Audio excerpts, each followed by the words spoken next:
I love Deltarune theories. There are so many mysteries associated with Deltarune, and there's so much lore to dive into. I love hearing different perspectives and interpretations of what is going on in the game, and how that will play into what happens next. Sure, most theories will probably be wrong, especially the ones that try to explain the deep lore of the game that I'm not even sure Tricky Tony knows at this point, but it's still fun. It keeps me and many others engaged with the game and its community through the long waits in between chapters. So, I decided to present my own big theory on the lore of Deltarune, and that is the Des Soul theory. I will preface this by saying that this is just my theory and that it is probably wrong, and you are free to agree or disagree with part or all of it. I just wanted to share my interpretation of the game and what I personally think could happen next. And with that, let's get into Des Soul theory.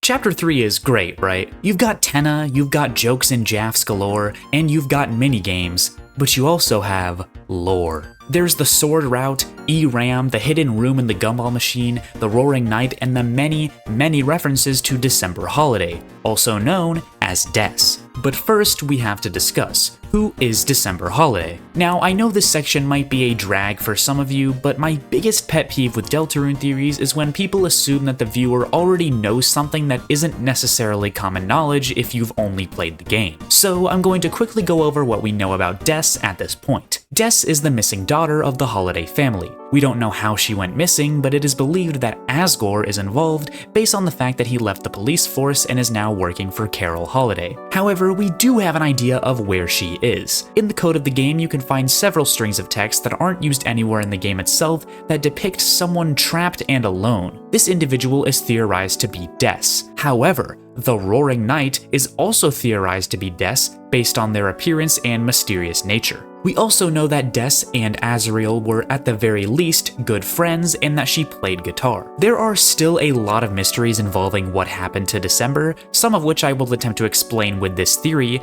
but for now, this is about all we know. So let's get back to the references to Des in Chapter 3. The most striking reference to Des is with the lyrics of the song Raise Up Your Bat. This song is widely believed to be related to her or possibly even written by her. The song is literally called Raise Up Your Bat, with the bat being Des's weapon of choice. The lyrics are violent, reflecting her dark and edgy nature, which is shown even more when you visit her room in Chapter 4. Clearly, this song relates to Des, which raises many questions about the lyrics, particularly in the bridge. The lyrics for this part are as followed. Come follow me into the dark with your heart as the arc which shall shine you the way. Come follow me into the dark? Well, clearly she is talking about how she is trapped in the dark world or the game's code or what have you. With your heart as the arc which shall shine you the way is referring to Chris's soul, right? Their soul is being controlled by us, the player, and we are an outside force separate from Chris's will. And to add on to this, their soul literally shines when closing dark fountains. This is then followed by, because I'm with you in the dark, with your heart as my mark which shall guide you the way. Because I'm with you in the dark? Isn't Des the singer though? Well, obviously Rouse is the one singing this in the actual game, but it's clear that he did not write the lyrics to this song based on the fact that he changes most of them to be more quote-unquote suitable. How could Des be with Chris though? With your heart as my mark which shall guide you the way? Okay, now this is just obvious. To me, this can only be read as Des being the soul, or at the very least, being connected to the soul in some way. The soul is Des's mark on Chris that guides them, but how could that be? And does this really mean that Des is connected to the soul? Personally, I don't understand how else you could interpret these lyrics, but I do have one more piece of crucial evidence. In the sword route, there is a lone monster in this room that is not seen anywhere else in the game. They follow your movements and you have to guide them to the switch in the opposite corner of the room. But once you do this, the player loses control of Chris. You then have to go towards Chris as the monster, where they will then slash you on their own without any input from the player. This is very odd, right? There is not a single other instance in the sword route where you control someone other than Chris because you are playing as them outside of the game world and are using their controller. Plus, specifically when the sword route starts, the soul is shown on the screen before Chris's sprite, and the game world is then layered over it. This does not happen in Tenna's version of the game that you experience in the main story of the chapter. And this isn't Chris suddenly being able to play as the monster because they are the one that slashes it without the input of the player. This means that it is the player specifically who controls this monster. Some of you may understand what I'm getting at with this, but there is one piece to this evidence that I have yet to explain, and that is this sprite of a black deer. In the files of the game, there are 2 deer sprites that go unused for the sword route. This brown deer sprite is a placeholder sprite for the mage in the Ice Palace, who is clearly meant to be Noelle, as the Ice Palace is supposed to represent the weird route from Chapter 2. The black deer sprite is a placeholder for, you guessed it, this mysterious monster. But that isn't all. Upon spawning, this sprite creates a variable called Toriel, which is automatically set to true and cannot be changed in any way through normal gameplay. But if you go into the code and get rid of this line, the monster sprite is replaced with the black deer. This is one of the most hidden and intriguing mysteries from Chapter 3, and I think I know the answer to what it means. But I'll get to that in a little bit. For now, I want to connect this back to the soul. As I said earlier, it is clearly the player, aka the soul, that controls this monster inside of Chris. We also know that both Chris and the soul can move on their own. This is the only instance in the game where the player controls someone other than Chris, the soul, or the 8-bit Chris sprite, meaning that effectively this is the only part of the game where the player controls someone not related to Chris. That is, unless they are. This monster is meant to symbolize Des, and because we can control them, even if only for a brief moment, this has to mean that Des is connected to the soul in some way, and that is my theory. December Holiday is connected to the soul in some way based on the lyrics of Raise Up Your Bat and this section of the sword route. However, this is just my safe theory. This is the part of my theory that I will stand strongly with until definitively proven otherwise, because I think this evidence is too important to ignore. The rest of this video will be venturing far more into crack theory territory as I attempt to explain how exactly Des is connected to the soul and how this will impact the story of the game. But before I get into that, I'm sure you have some questions. Question 1. Isn't Des the knight? I mean, I even said in this video that Des is theorized to be the knight, which I also believe to be true. So, how can Des be both the soul and the knight? The answer is, she can't. But that's because Des isn't the soul. My claim is that Des was the soul, and now she is the knight. I'll get back to this. Question 2. Isn't Deltarune a meta-narrative? Are you trying to suggest that you are playing as Des? No. Something unique about Toby Fox's previous game, Undertale, is that the story treats the player as a separate character from the protagonist, Frisk. You name yourself, not Frisk, and some of the characters, such as Flowey and Sans, are aware of your resets of the game. You, as a player, are a character in this story. It has been debated whether or not Deltarune is the same way. I think most people, including myself, believe that it is for a few reasons. One is that you are directly spoken to during the Goner Maker at the very beginning of the game. 2, you specifically control the soul, which is an entity separate from Chris. And 3, the game is probably connected to Undertale in some way. We don't know exactly how, but considering the games are probably connected, it would make sense for Deltarune to be a meta-narrative because Undertale was. What I'm getting at here is that we, as the player, are completely separate from both Chris and Des, and we play as neither of them. We play as the soul. Des was the soul, but now we are the soul. Question 3. How was Des the soul? What changed, and how did this happen in the first place? This is where we start to get into the crack theory stuff, but I do have an explanation. To start, I will ask my own question. How does the game start? Well, we know how it starts, but what I mean is what exactly gets the ball rolling and sets the story into motion. If we are to assume that Des is the knight, which I will continue to do for the rest of this video, and they are the ones who have been working with Chris and creating dark fountains, why did this only start happening when it did? Des has clearly been missing for a while, which is made clear by both the flashback in Chapter 3 and the fact that no one in town talks about her disappearance anymore. And based on the birdcage we see at the very beginning of Chapter 1, we know that Chris has been dealing with the soul since before we, the player, started controlling it. Maybe they've even been dealing with the soul ever since Des disappeared. So, who was controlling the soul before we came along? Well, there isn't really any direct evidence for this, but based on the fact that there is evidence pointing to Des being connected to the soul, this very well could have been Des controlling the soul before the events of the game. So, what changed? how come it is now us controlling the soul? To answer this question, we have to take a look at someone whom I'm honestly surprised I haven't even mentioned once in this video yet, but who will not come as a surprise to you if you've been in this community long enough. That's right, it all comes back to W.D. Gaster, Mr. Wingding himself. So, a quick Gaster recap for those who don't know. Gaster was the previous royal scientist in Undertale before Alphys, who created the core. One day, he was shattered across time and space after he fell into his own creation. This information is given to you in Undertale by mysterious gray characters called goners that have a very rare chance of appearing depending on your save file's fun value. Through having a specific fun value, you can also get access to the hidden sound test that includes Gaster's theme, which sounds like this.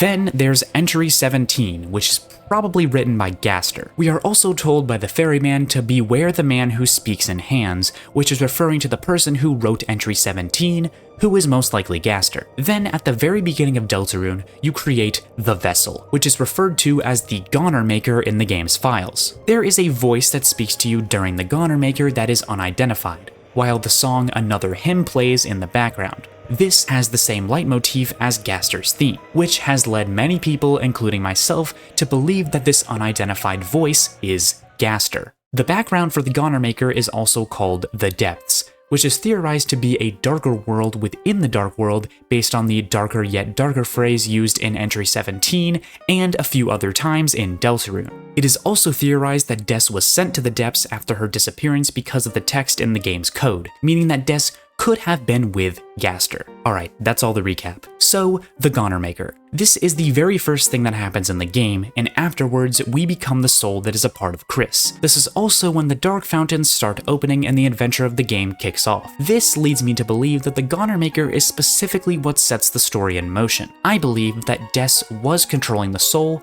and with the help of Gaster, she was able to be freed, but only because she was replaced by us, the player. Perhaps Des was also shattered across time and space after whatever happened with her disappearance, but that can't be predicted. Whatever happened, she was somehow controlling Chris's soul while also being trapped in the depths with Gaster. However, as a result of this separation from Chris, Des became the Roaring Knight, and we became the soul. Question 4. Okay, so what about the vessel? In the Goner Maker, we create a vessel that is then discarded. So, how does this play into my theory? Originally, I was simply gonna write this off as being part of the meta-narrative that may or may not come into play later. Clearly, the Goner is supposed to communicate the whole your choices don't matter thing from chapter 1, but what if there's more to it? Now, I think this theory can function with either explanation, but I figured I'd at least try to explain what I think the vessel is. So consider this a side theory, if you will. What if, now hear me out because this is gonna sound crazy, Gaster isn't talking to the player in the Goner Maker, but is instead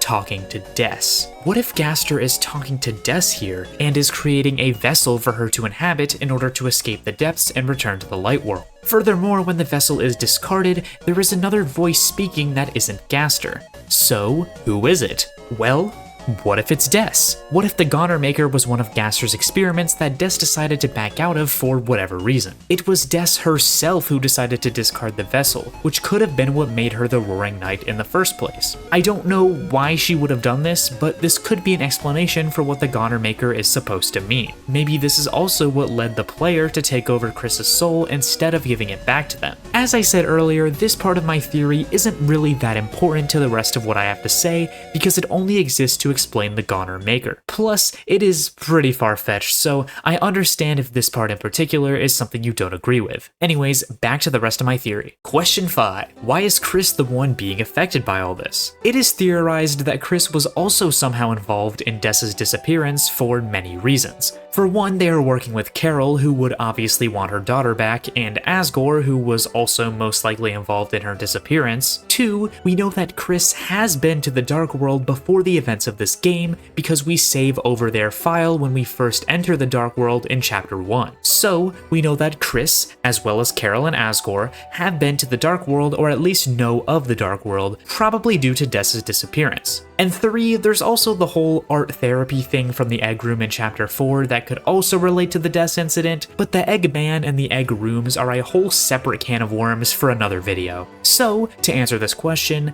I believe that Chris was involved in the death incident, which is what led the two of them to be connected through Chris's soul. Whatever happened to Des, Chris was there to witness it, or could have even been partially responsible for it. How exactly does this work and how did it happen? I don't know. And to be frank, I don't think anyone can accurately predict what happened as of right now because of how vague the game has been about it. Question 6. How does the Toriel variable from the sword route come into play? I told you we'd get back to this. So, the Toriel variable is very strange, right? Why would a variable named Toriel being true turn a deer into a monster? What significance does Toriel have to Des? The answer lies in the bunker. The bunker has 3 symbols on the code panel: a pine tree, a police badge, and the Deltarune. These symbols are most likely supposed to represent people in Hometown, which Susie brings up at the beginning of chapter 4. Undyne is the police badge, the pine tree is Carol, and the Deltarune is Toriel. For whatever reason, these 3 people need to be brought to the bunker. We see Undyne being brought there in chapter 3, and clearly Toriel was meant to be taken there as well. We even know that the Knight's goal in chapter 4 was to capture Toriel again because they created a dark fountain in the church where Toriel was supposed to be.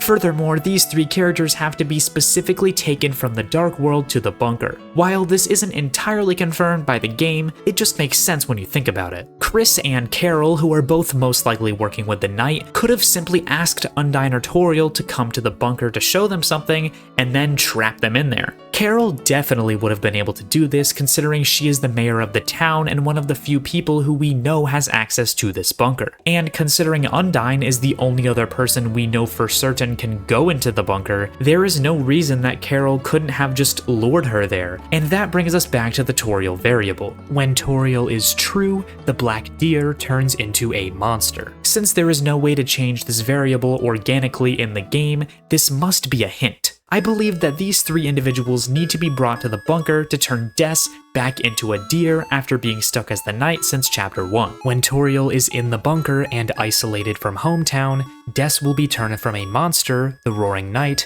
into a deer. Now, why these 3 in particular need to be brought from the dark world to the bunker is unknown, but there is clearly something deeper to this that we just have to wait to get more information on. Question 7. What about the roaring? Isn't that the goal of the Knight? Throughout the game, that's what we've been told, but what if that isn't true? They are called the Roaring Knight by King and Queen, but nowhere in the prophecy does it say that the roaring will be caused by the Knight. In fact, the only time the Knight is referenced in the prophecy at all is when it says that they will duel the heroes, which has already happened and very well could happen again in a variety of contexts. There is nothing necessarily pointing to the fact that the Knight will be the one to cause the roaring, which you think would be the case since the roaring is some huge thing in the prophecy that is confirmed to happen. Plus, if the Knight is Des, or any other Lightner really, why would they want to cause the roaring? What is their motive in destroying the world? And considering the Knight is literally working with Chris, Carol, and Asgore, couldn't they have just already started the roaring if they wanted to? We know that anyone can open a dark fountain, so why not just have everyone on Team Knight open a bunch of dark fountains at a time and cause the roaring right then and there? And furthermore, why would Chris actively work with Susie and Rousey to close these fountains if their goal was to start the roaring? Wouldn't they be more averse to us manipulating their actions and closing the fountains if that went against their goal? The only time we've seen Chris directly act as an antagonist towards the player was when we tried to get the guitar in chapter 4. So then why open these fountains in the first place? We know the purpose of the fountains in chapters 3 and 4 was to capture Undyne and Toriel, but what about in chapters 1 and 2? This I can't entirely explain. We know that it wasn't to start the roaring like the prophecy may try to tell us, but maybe there's something more to these dark fountains than we think. The biology and origin of the Knight are very vague, even if we follow my theory, so take this with a grain of salt. But a possible explanation could be that the fountains are what allow the Knight to continue living. It's what gives them their life energy. When it comes to the dark fountains in the first 2 chapters, I think Team Knight's plan wasn't entirely thought up yet at that point. Maybe those those fountains were created out of necessity rather than for a greater purpose. It's possible that Team Knight could have established this plan when Chris took us out at the end of Chapter 1. I know this has kind of spiraled off on a tangent, but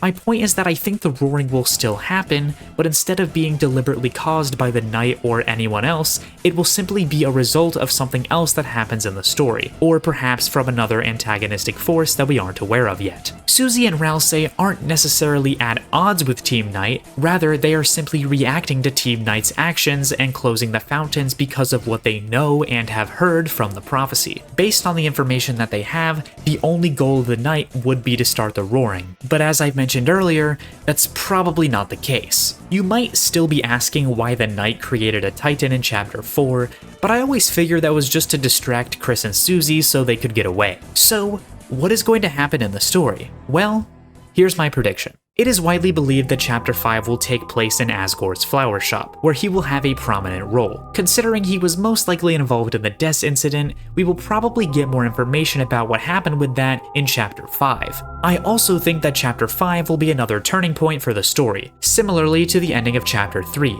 We will hear the truth about what happened to Des and what Chris and the Knight's real goal is. Then, following Chapter 5, we will enter a new era for the story where all the big mysteries like Gaster, Friend, the Roaring, etc. will all come into play. There is so much we don't know about the story of this game that I honestly have no idea how to even place some of those aspects into this. I barely even mentioned the weird route in this video, despite it most likely being very important for later on. Then there's Ralsei's entire existence, which is weird, the stuff with Lord of the Hammer, the possible connections to Undertale, and more that I don't even know how to start theorizing about. But I think this is where I will leave my theory for now. To summarize, I believe whatever happened to Des resulted in them inhabiting Chris's soul. Then, because of the Goner Maker, the player replaces Des, which led to them turning into the Knight. With the help of Chris, Carol, and Asgore, her goal is to bring the required individuals from the Dark World to the bunker in order to turn back into a normal deer. In Chapter 5, we will learn more about the Des incident as well as her plan as we go into a new era of the story, which is all heading towards the big climax. But that's just a theory. A Deltarune theory. Thanks for watching. Man, I've always wanted to say that. I know this theory is kinda crazy and is based on a lot of assumptions and borderline fanfiction scenarios, but it was still a lot of fun to put together, and I hope that you enjoyed hearing about it, even if you don't agree. This is the first video that I've ever done on something like this, so I'm sure to have messed up a few things along the way. If there's anything I missed that could support this theory or anything that goes against it, please feel free to let me know down in the comments. And who knows, maybe there could be a whole bunch of stuff that points towards this theory, and maybe I'll make some sort of follow-up. I'd also love to make more Deltarune content in the future that doesn't necessarily revolve around theories, so if you want to see that from me, let me know as well. And with that, I want to thank you guys again for watching, and I'll see you in the next video. Ha! You guys have all been tricked. You all thought this was a serious Deltarune theory video, but no. My real theory is that Ferris is the Knight, and in Chapter 5, he's gonna show up and be like, hey guys, I'm Papyrus, I'm the Knight, and also, my dad is Gaster, and there's like a secret third brother and his name is like Impact or something. I don't know. He's gonna do that. That's the real theory.